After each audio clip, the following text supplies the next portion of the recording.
To the Queen's advisers, she must seem the ultimate insider trader, as, thanks to her royal boxes, she's ahead of the game, having advanced knowledge of any country's ups and downs, useful, as in racing, to those buying and selling. On the Queen's accession, it was said she was worth 300 million. Now, the royal nest egg's said to be 17 billion. Her investments in BP and in Rio Tinto Zinc mean, very simply, she profits from petrol and uranium, and her subjects get ill. After the Queen had been the first person to switch on nuclear power at Calder Hall in Cumbria in the 1950s, the world's first nuclear power station was followed by Sizewell B, and the Queen was advised to invest in uranium.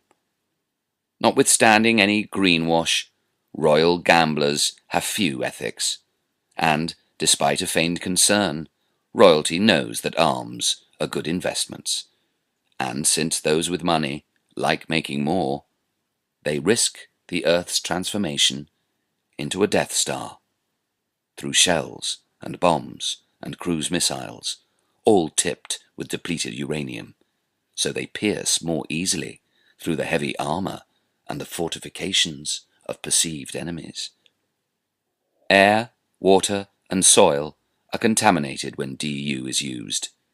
Dr. Doug Roque, the ex-director of the Pentagon's depleted uranium project, says there is no way to decontaminate an area hit with uranium. We also know it happens forever.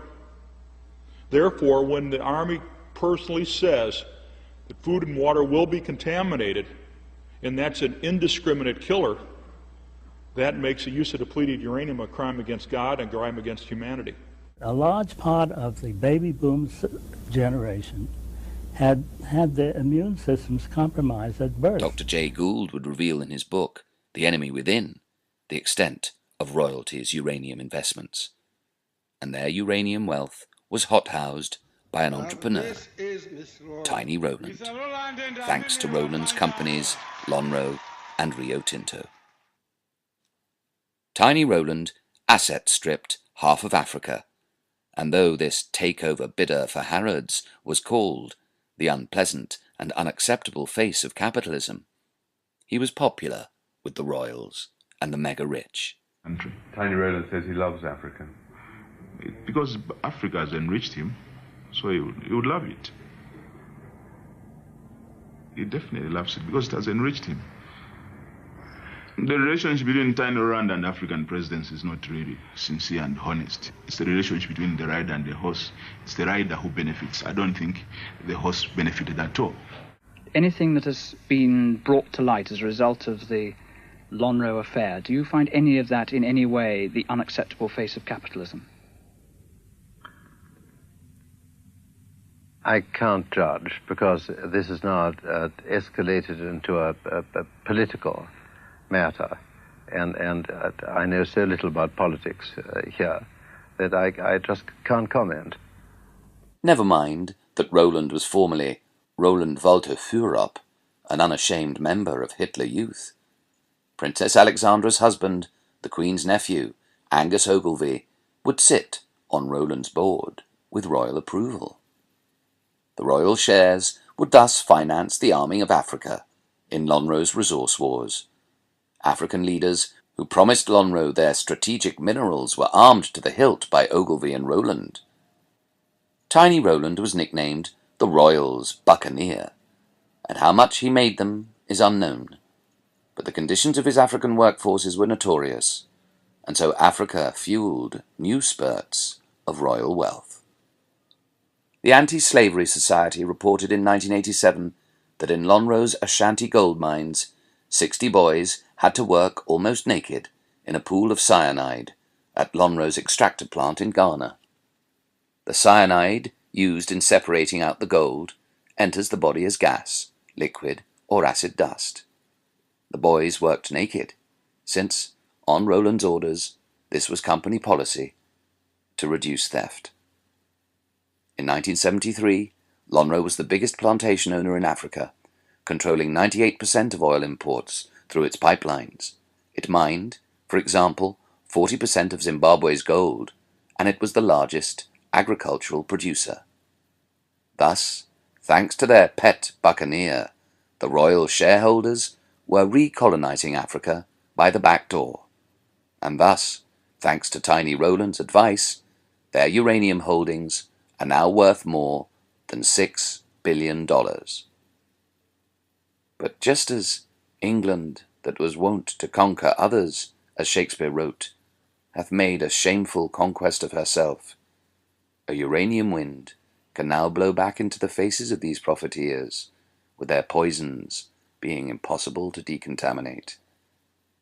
Thanks to uranium investors, radioactive isotopes are now found in the flesh of worms.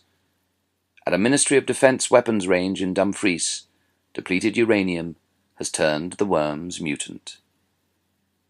Worms are a pillar of ecosystems through aerating the soil and aiding the nutrient uptake of plants, whom Charles reputedly likes to talk to, though he may now need a Geiger counter before addressing his radioactive triffids in Scotland.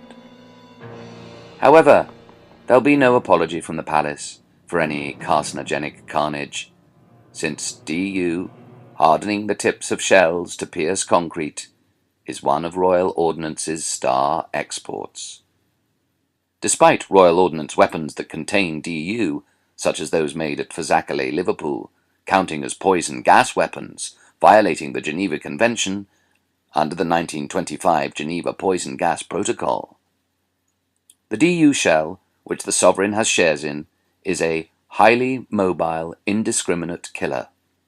It's described as a permanent terrain contaminant, which has a half-life of 4.5 billion years. Unlike any hereditary monarchy, however historic, DU stains the environment forever and ever. Its half-life has earned it the title of a silent killer. The silent killer that will never stop killing.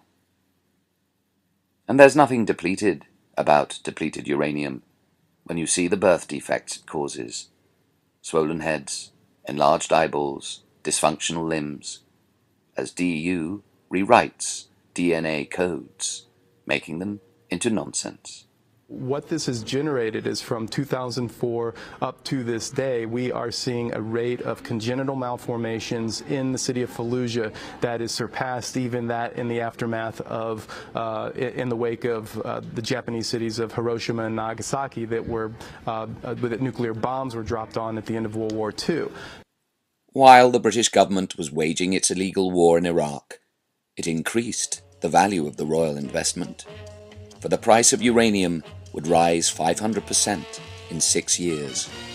Its radioactive death dance turns a royal profit.